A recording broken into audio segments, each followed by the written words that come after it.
गायत्री महामंत्र एक बार मेरे साथ दोहराओ। ओम भूर्भुवः स्वः तत्सवितुर्वरेण्यं भर्गो देवस्य धीमहि धियो यो नः प्रचोदयात्।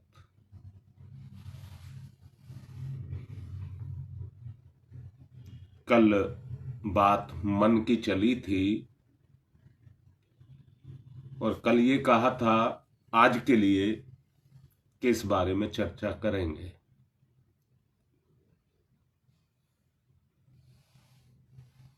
चारों तरफ दृष्टि फैला करके देखने से एक बात का बड़े अच्छे से पता लगता है, मुसीबतें, कठिनाइयां, दुख, अवसाद, विषाद, द्विधा, ये चारों तरफ से हमको घेरे हुए हैं। ये चारों तरफ से हमको घेरे हुए हैं।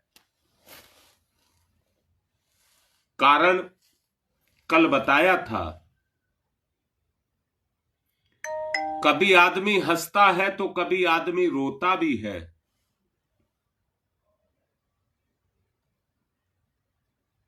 और ये सारा जो खेल है, ये सब मन का खेल है। यहां शुभ भी है, अशुभ भी है, यहां पुण्य भी है और पाप भी है। परंतु एक बात कहूंगा, पुण्य भोगने के लिए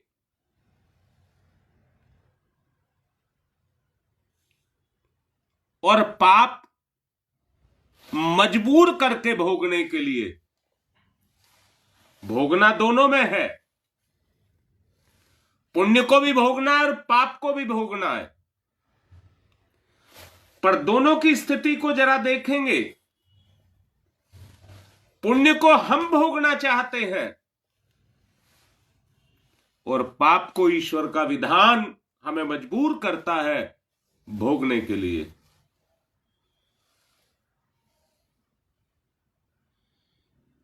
ये संसार का एक क्रम है। इतनी दुविधाओं के बीच से गुजरने के बावजूद भी आदमी अपनी वास्तविक अवस्था को समझ नहीं पा रहा है।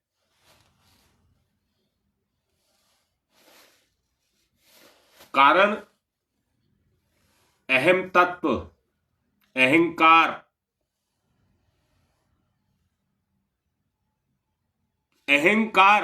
उसके कारण वास्तविक स्थिति को हम समझ नहीं पाते हैं।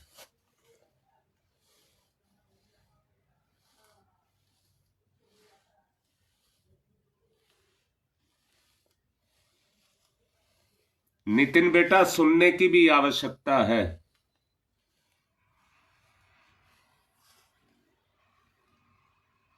आप सांसों पर ध्यान को एक केंद्रित करते रहेंगे, कर नहीं पाएंगे।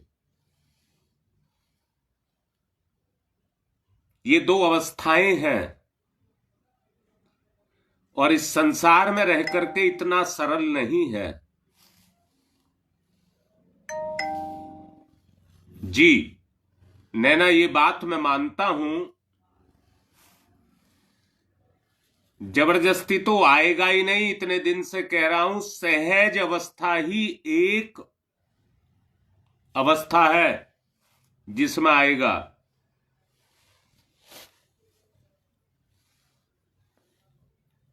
हां पवन बेटा, एक चीज होती है बेटा, चलिए आगे बताऊंगा, जिसमें व्यक्ति का निर्माण होता है, वो एक अवस्था होती है। जैसे आटे से रोटी बनती है, पर उस आटे को तैयार करना पड़ता है कि वो रोटी बन जाए।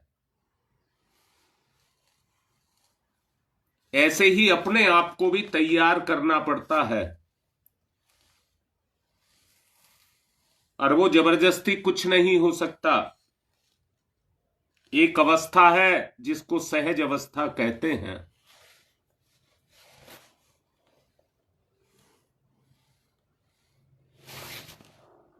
वास्तविक आनंद, वास्तविक सुख, वास्तविक शांति, उसको कौन नहीं चाहता। हाँ बेटी, बिल्कुल ठीक कह रही है नैना।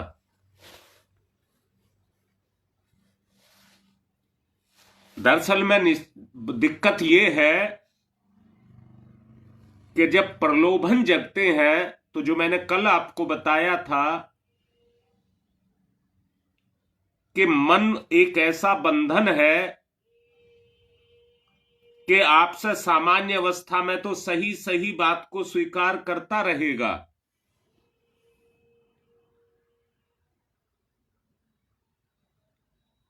परंतु जब कर्म करने का नंबर आएगा तो वो कर्म को नहीं कर पाएगा, कर्म को नहीं कर पाएगा। हां बेटा, सुदेश सब चाहते हैं कि मुझे वो मिल जाए, पर उस पात्रता को तो आपको विकसित करना पड़ेगा कि वो मुझे मिल जाए। आपका कर्म से ही किसी चीज पर अधिकार जमता है, कर्म के बगैर अधिकार नहीं जमता। आपकी दुनिया में कोई वजूद है, कोई कीमत है, कोई स्तर है, तो वो आपके कर्म से है।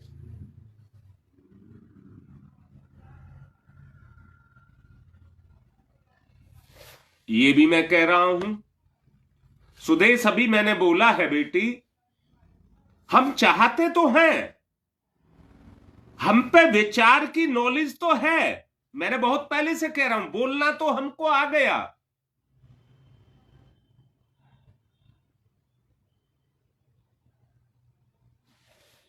जब तक आत्मा के अनुसार आत्मा काम नहीं करेगी, मन के बजाय हृदय, हमारा चिंतन वो काम नहीं करेगा, तब तक कुछ नहीं होगा।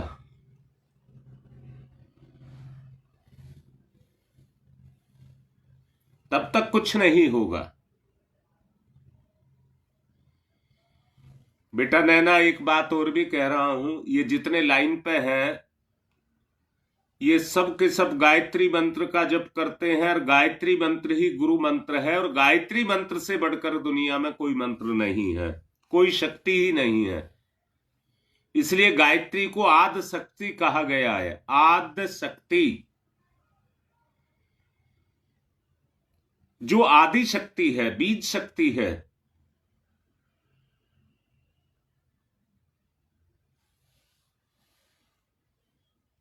अब मैं जो बात आपको कह रहा हूं, एक अवस्था आदमी की बनती है,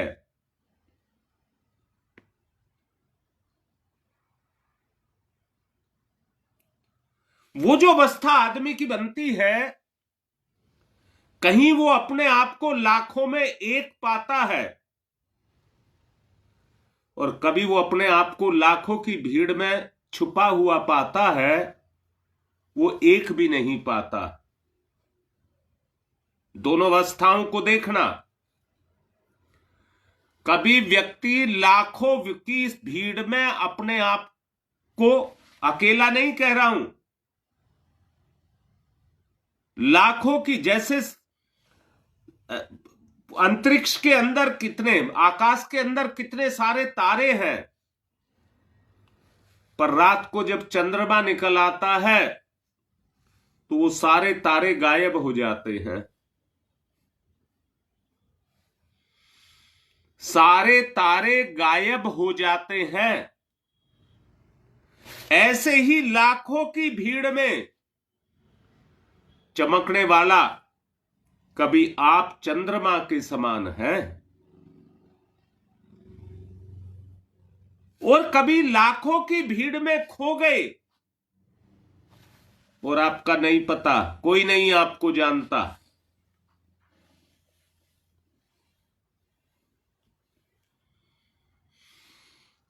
हां बेटा, इसमें भी पवन नैना एक बात है बेटी कि गुरु के वचनों को मैं फिर से कहता हूं, गुरु जो कुछ भी बोलता है वो मंत्र बन जाता है, शिष्य के लिए वो मंत्र बन जाता है।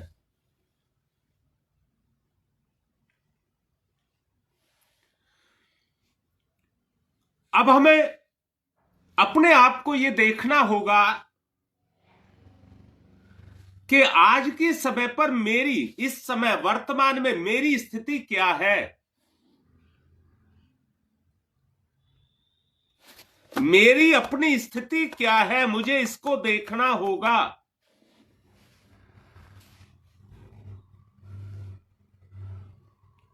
एकांत में बैठ कर के, नितिन बेटा सुन लेना,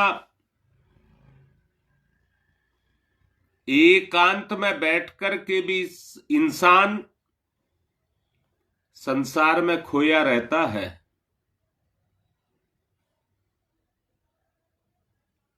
दीपक जला करके भी अंधकार में पड़ा रहता है।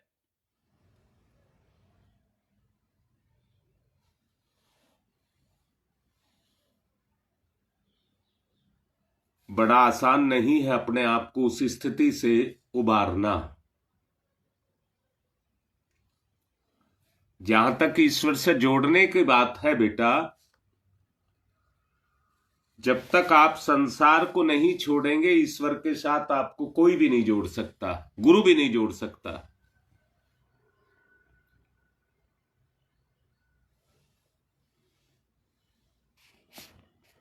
संस्कारों की स्मृतियों की भीड़ में, संस्कारों की स्मृतियों की भीड़ में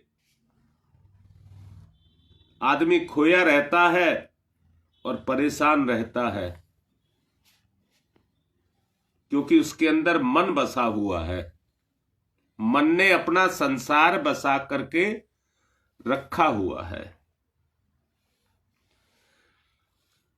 और जब तक संसार बसा करके रखा है, सुख और दुख, हर्ष विषाद, मान अपमान, द्वंद्वों से घिरा रहेगा। द्वंद्व द्वंद्व,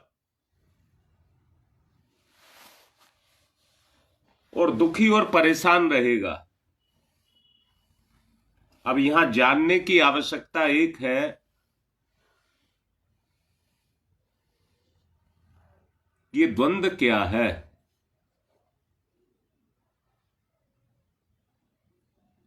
ये जानने की आवश्यकता है कि द्वंद्व क्या है।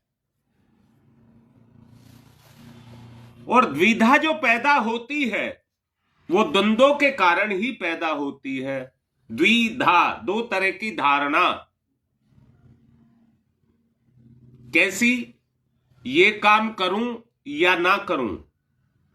एक कहता है करूं और दूसरा कहता है ना करूं। मुक्त होना है तो पहचानना पड़ेगा, मुक्त होना है तो पहचानना पड़ेगा,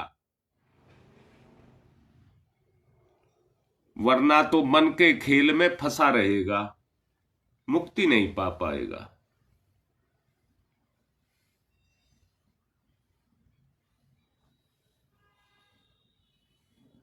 हां बेटा, दो तरह की धारणा अभी बताया, करूं ना करूं, यही दुविधा है। अब मुझे एक बात बताइए, तुम एक हो या दो हो? तुम एक हो या दो हो? और पिछले दिनों मैंने कहा है कि दो नाव पे बैठ करके कोई पार नहीं उतर सकता।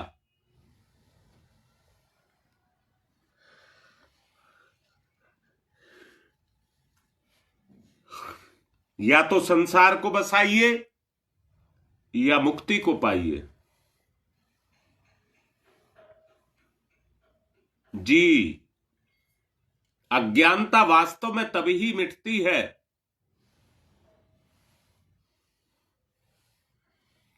अज्ञानता तभी मिटती है जब व्यक्ति का विवेक जगता है।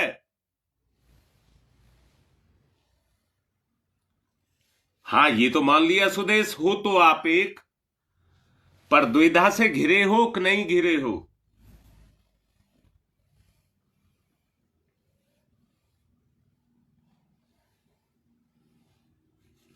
तुम फिर से देखो बेटा, आत्मा की चल रही है या मन की चल रही है?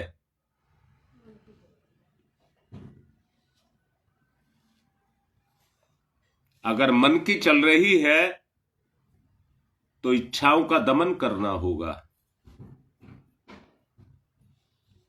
और अभी जैसा नैना लिख भी रही थी,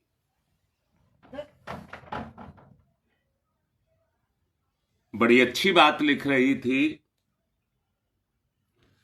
कि मन को जबरदस्ती नहीं दबाया जा सकता, मन को जबरदस्ती नहीं दबाया जा सकता,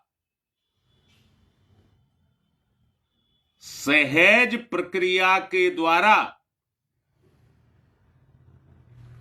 उसमें सत्य रूपी विवेक को जगाया जा सकता है।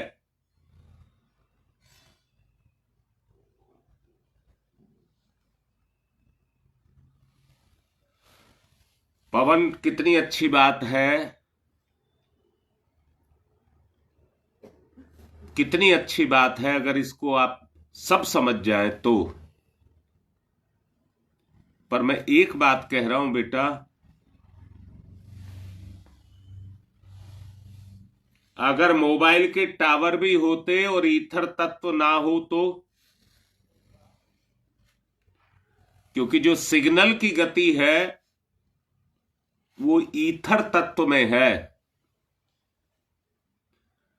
एक बार स्पंदन हो जाए तो सारी दुनिया को हिला करके रख देता है। ईथर तत्व में इतनी संवेदनशीलता है।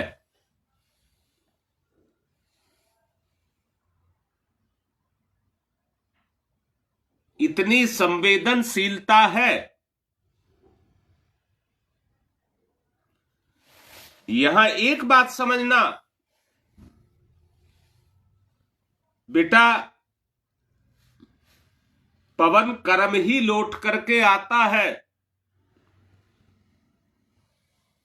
विचार ही लौट करके आता है, समय भी लौट करके आता है। गति है, गति है तो आप आत्मा, जैसा अभी सुदेश लिख भी रही थी और सविता भी लिख रही थी, हम एक हैं। तो हमारे दो रूप कैसे हुए?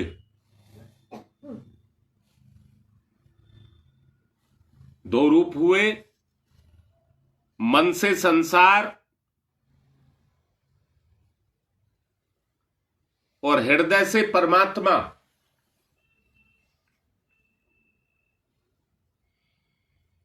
आपके संस्कार आपको किस तरफ लेकर के जाना चाहते हैं,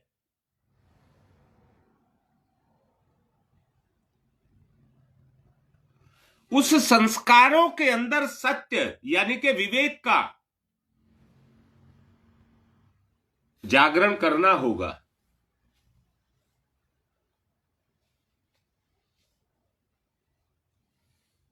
द्वंद्वों से मुक्ति पाकर के वास्तविक सुख और शांति को प्राप्त करना ही हमारे जीवन का उद्देश्य है।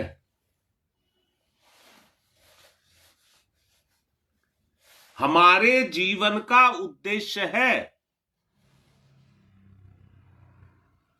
अब बेटा अंदर से देखेंगे, आप जीवन के उद्देश्य पर कार्य कर रहे हैं या मन की इच्छाओं पर काम कर रहे हैं?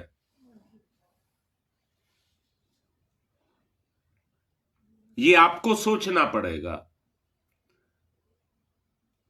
अगर मन की इच्छाओं पर कर रहे हैं तो आत्मा की इच्छा को दबा रहे हैं।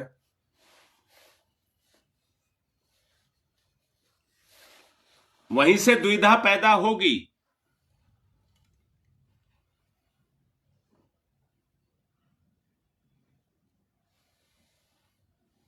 बेटा कुछ विषय क्लिष्ट लग रहा है।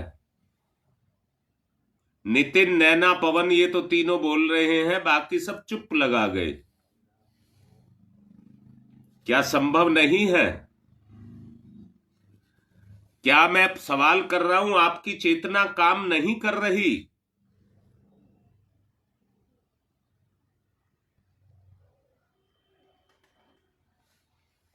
ललिता बेटा एक बात बता, सत्य को जानती है नहीं जानती?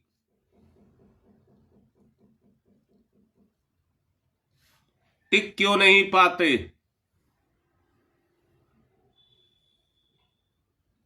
टिक क्यों नहीं पाते? मैं आप सबसे कह रहा हूं, कौन है जो सत्य को नहीं जानता?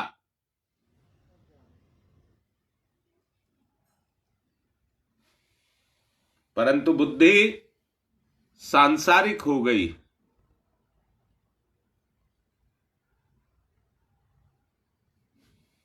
अगर कर रहे हैं तो सुदेश रिजल्ट बताओ, परिणाम दिखाओ।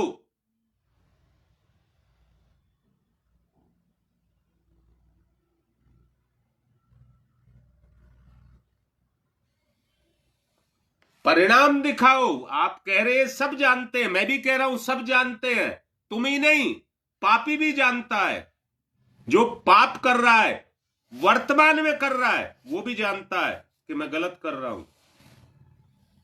फिर रोक क्यों नहीं पाते? रोक क्यों नहीं पाते? यही हमारी कमजोरी है। हाँ बेटा पता है, ये भी बता रहा हूं पता है। अगर पता नहीं है तो पछताते क्यों हो? आप व्यक्त नहीं करते, परंतु पछताते नहीं हो क्या? अंदर ही अंदर ये द्वंद्व बाहर नहीं चलता है, अंदर चलता है।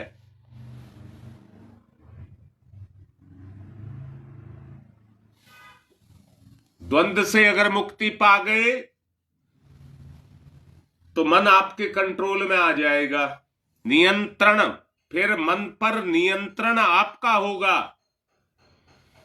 और फिर मन का प्रयोग एक साधन के रूप में आप करेंगे।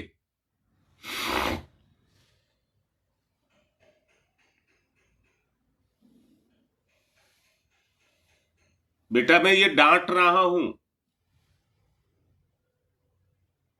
जब आपको सत्य का पता है तो कर क्यों नहीं रहे?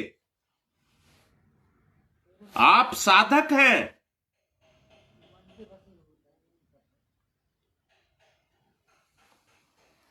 अगर मन पर नियंत्रण आपका नहीं है, अच्छा मुझे एक बात सब बताइए, सबसे पूछ रहा हूं, बताओ, खुल करके लिखो।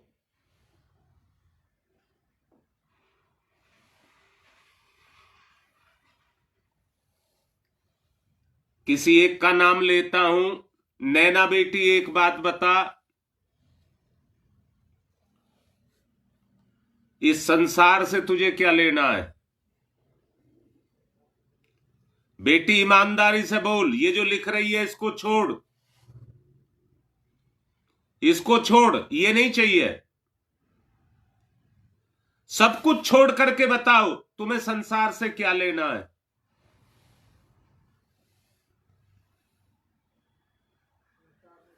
सब बोलो।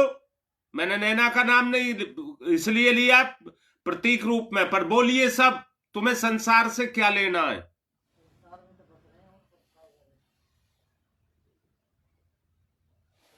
सब लिखो।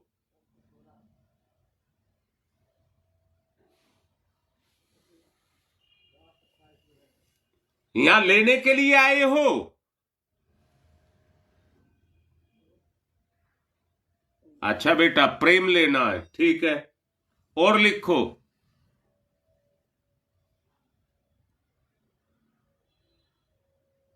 शाबाश, पूजा को बहुत कुछ ठीक लिख रही है। शाबाश योगेश। विरक्ति। कुछ नहीं। सविता, ये भी ठीक है, कुछ नहीं लेना।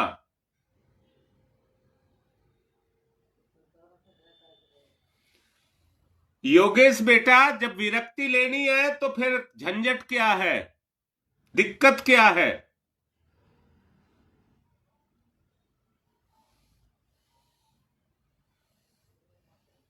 ठीक ऐसे लिखो, सब सब लिखो, ठीक है।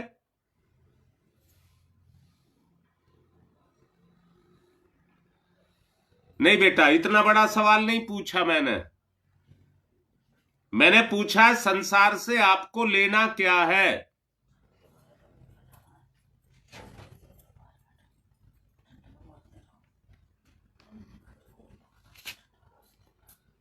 अब नैना मैं ही बताऊंगा बेटा। मुझे बताओ, आत्म सम्मान से बड़ा कोई धन है क्या? आत्म सम्मान। लाडली बिटिया, सोच जो मैंने बोला है। आत्म सम्मान, इससे बड़ा धन बताओ कौन सा है?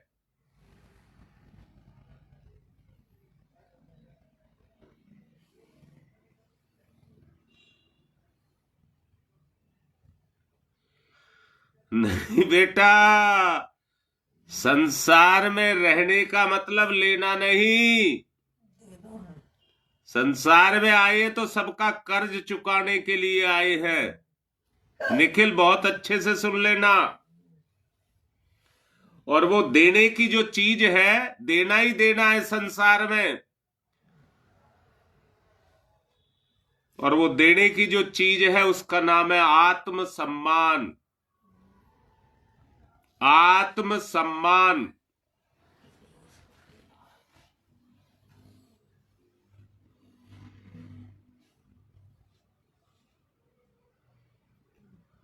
सुदेश बेटा, सब चाहते हैं ना,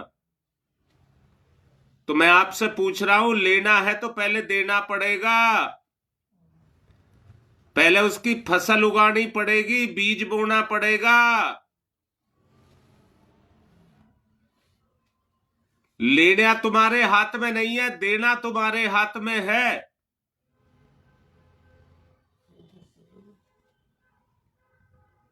बताइए, जिसको आत्म सम्मान रूपी धन मिल रहा है,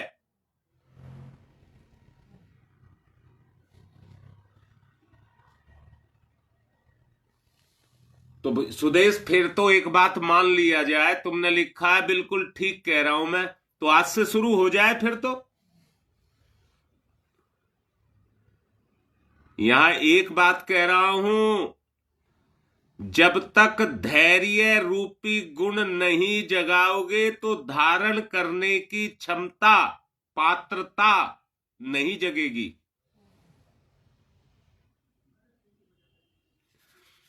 विशेष बेटा, बहुत अच्छे से देख लेना।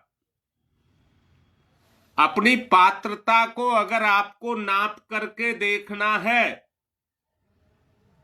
तो आप में सहन शक्ति कितनी है, क्योंकि संसार में जो कुछ भी है, देने लेने का जो क्रम है। अच्छा विशेष, ठीक से बता बेटा।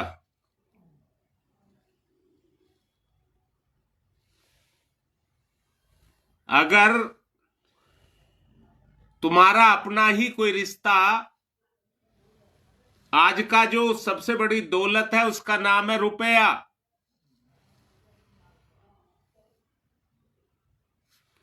उसको आपका ही कोई रिश्ता मांगता है, लाओ मुझको दे दो, तो तुम्हें जोर पड़ता है कि नहीं पड़ता है?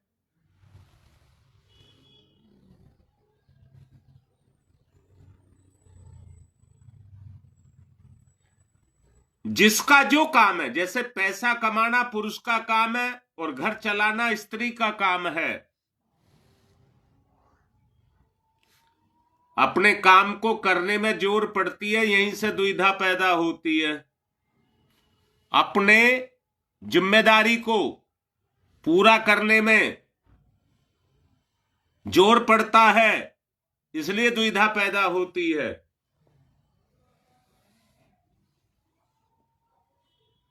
अपनी जिम्मेदारी को कोई नहीं समझ रहा।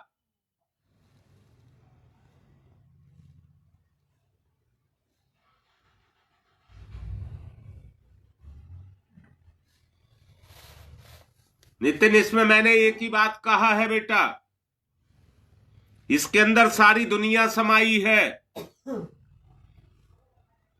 आत्मसम्मान, अगर आप आत्मसम्मान करेंगे तो जीने का उद्देश्य भी पता लगेगा। आत्मा, आत्मा की गति,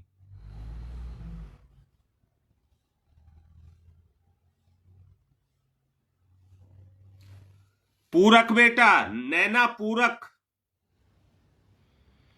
बेटी बहुत अच्छे से देख, अंदर से बोल, आत्मा से बोल, और ये कहे मैं अपने पति की पूरक हूं, पूर्ति करूंगी।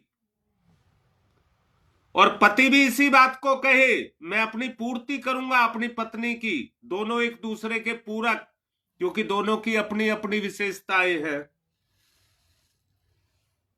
और कोई रिश्ता नहीं है। पति पत्नी का जो आज का रिश्ता है वो बिल्कुल भी नहीं है, ये तो मां से भी ऊंचा रिश्ता है, भगवान के बराबर है। बेटी, मैं एक बात फिर से कह रहा हूं, अगर साक्षात जगत जननी भगवती अगर कहीं है तो वो तुम्हारे अंदर है। लाडली बेटी, फिर से कह रहा हूं, जोर दे करके कह रहा हूं, अगर साक्षात गायत्री कहीं है तो वो तुम हो, और अगर कहीं साक्षात सूर्य है तो वो तुम्हारा पति है।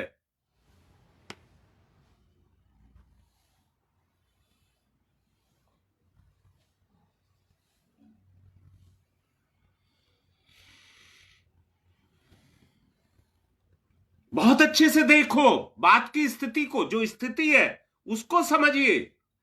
अगर हम केवल एक काम करना शुरू कर दें, आज आदमी ने क्या खोया है? बोलो बेटा, आज आदमी ने क्या खोया है? क्या चला गया जिसके कारण वो बेचैन है, अशांति है उसको?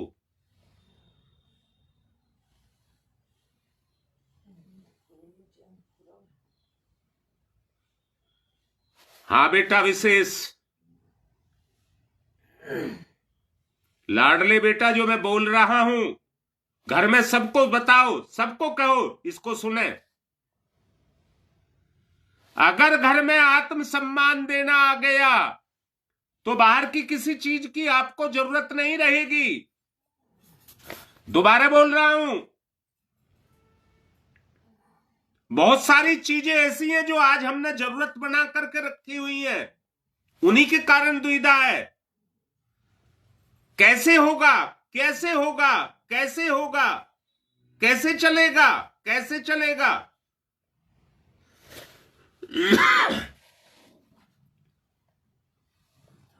जब खाट पर पड़ जाते हो ना, मजबूर हो करके, बीमार हो करके, तब पता लगता है जिंदगी क्या है। ये लड़की शैली अब आई है, इससे पूछ करके देखिए, जो इसने मुझे अपनी अवस्था बताई है, कितना दुख भोग रही है।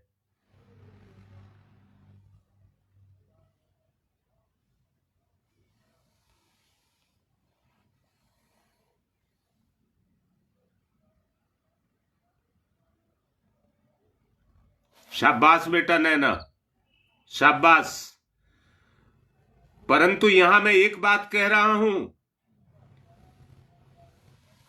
बेटा, अपनी बात को शालीनता से रखना, शालीनता से अपनी बात को रखना, दोनों को, एक को नहीं कह रहा हूं।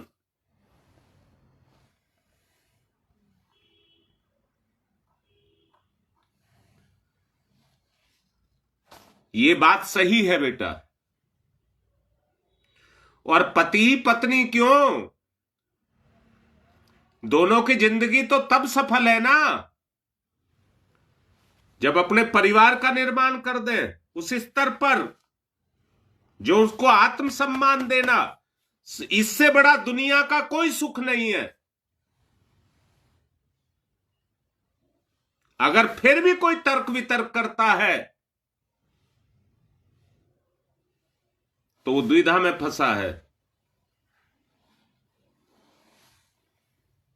समय बहुत ज्यादा हो गया है, कल फिर इसी को लेकर चलेंगे। और कल मैंने विशेष रूप से कहा है, लाइव में मेरे जो सामने आएंगे उन पर विशेष गुरुदेव की कृपा रहेगी, जो कल सामने मेरे होंगे। साधना करिए, संकल्प को सक्रिय करने की ताकत आपके अंदर आए। ओम भूर्भुवः स्वः तत्सवितुर्वरेण्यं भर्गो देवस्य धीमहि धियो यो नः प्रचोदयात्। ओम भूर्भुवः स्वः तत्सवितुर्वरेण्यं भर्गो देवस्य धीमहि धियो यो नः प्रचोदयात्। ओम भूर्भुवः स्वः तत्सवितुर्वरेण्यं भर्गो देवस्य धीमहि धियो यो नः प्रचोदयात्। ओम भूर्भुवः स्वः तत्सवितुर्वरेण्यं भर्गो देवस्य धीमहि धियो यो नः प्रचोदयात्। ओम भूर्भुवः स्वः तत्सवितुर्वरेण्यं भर्गो देवस्य धीमहि धियो यो नः प्रचोदयात्। ओम भूर्भुवः स्वः तत्सवितुर्वरेण्यं भर्गो देवस्य धीमहि धियो यो नः प्रचोदयात्। ओम भूर्भुवः स्वः तत्सवितुर्वरेण्यं भर्गो देवस्य धीमहि धियो यो नः प्रचोदयात्। ओम भूर्भुवः स्वः तत्सवितुर्वरेण्यं भर्गो देवस्य धीमहि धियो यो नः प्रचोदयात्। ओम भूर्भुवः स्वः तत्सवितुर्वरेण्यं भर्गो देवस्य धीमहि धियो यो नः प्रचोदयात्। ओम भूर्भुवः स्वः तत्सवितुर्वरेण्यं भर्गो देवस्य धीमहि धियो यो नः प्रचोदयात्। ओम भूर्भुवः स्वः तत्सवितुर्वरेण्यं भर्गो देवस्य धीमहि धियो यो नः प्रचोदयात्। ओम भूर्भुवः स्वः तत्सवितुर्वरेण्यं भर्गो देवस्य धीमहि धियो यो नः प्रचोदयात्। ओम तमसो मा ज्योतिर्गमय, तमसो मा ज्योतिर्गमय, तमसो मा ज्योतिर्गमय, अस्तो मा सद्गमय, असतो मा सद्गमय, असतो मा सद्गमय, मृत्योर्मामृतं गमय, मृत्योर्मामृतं गमय, मृत्योर्मामृतं गमय। तमसो मा तमसो मा तमसो मा ज्योतिर्गमय, ज्योतिर्गमय, ज्योतिर्गमय। असतो मा अस्तो मा अस्तो मा सद्गमय, सद्गमय, सद्गमय। मृत्योर्मा मृत्योर्मा मृत्योर्मा अमृतम गमय, अमृतम गमय, अमृतम गमय। दोनों हाथ रगड़िए, मुख पर फिराइए। बाबा राम तिवारी के बड़े भाई जो उनके पाटीदार में से हैं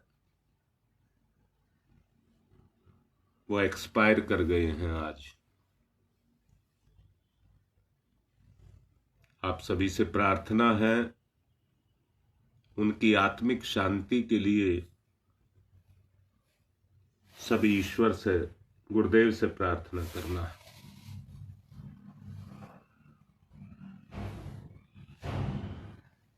उनकी आत्मा को शांति मिले। आज की बात समाप्त।